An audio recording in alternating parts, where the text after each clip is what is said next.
Hi everyone, I'm here with Tania Guerrero, and Tania is currently a senior at Blackstone. However, last year she was at home and she was thinking about some problems that would not go away in her neighborhood.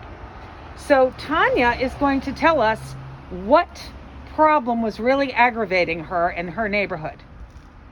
Tania?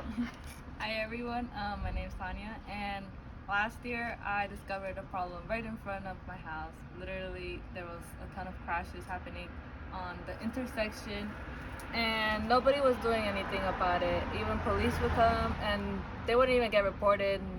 Not even the mayor did anything for change, and I was concerned for my safety, not only mine, but also my family's and the people who live around this intersection as well.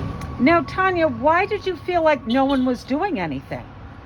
Well, first of all, the crashes were happening and no one said anything. Just only the people who live here knew about it. I don't think it got that far to the point where the mayor and the city council members were concerned and they did something about it. And I feel instead of putting this their priority, they put Broad Street and fixing other spots where it's not that big of a deal. And So Tania, tell me what was your first thing that you decided to do? well, my first thing I decided to do was research more their website, figure out how everything works. And I reached out to my ward council and I talked to her. Was that your council person in your ward? Yeah. Do you know what ward you live in? I think No. you might be in Ward 3 or 4. Yeah, 4 maybe. I Are think. you in 4? I think you might be in Ward 4 in Central Falls. Who's your council person? My council person is Adamaris Villar. Okay. And what happened next? So I prepared a couple questions, just asking her what is going on in the city and what they do usually about this concern. How does it work with their rules and constraints and all that. And just interviewing, I got to learn more about how the city works, the city council, and the steps I needed to take in order to achieve something happen.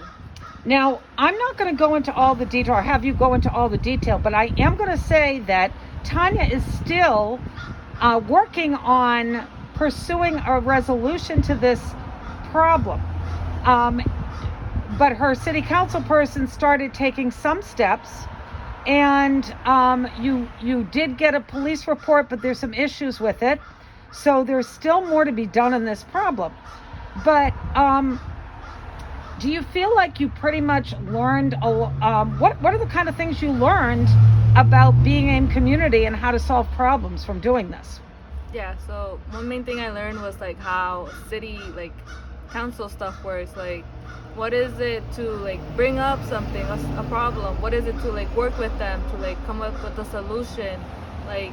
How it actually works. Specifically during COVID, I feel it was more interesting the process than what it would have been without COVID.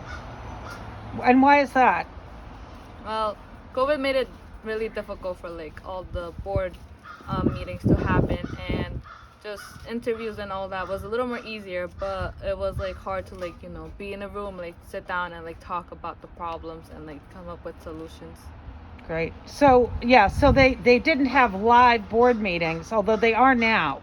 So we want to show this to the current juniors because we feel hey, some of them might want to get involved in some of this. But it sounds like you just took a simple problem that was happening but really concerned you in your neighborhood and learned all kinds of things that you didn't know previously, and you're working on solving the problem as a young person in CF. I mean, hey, that's service learning to me. Yeah.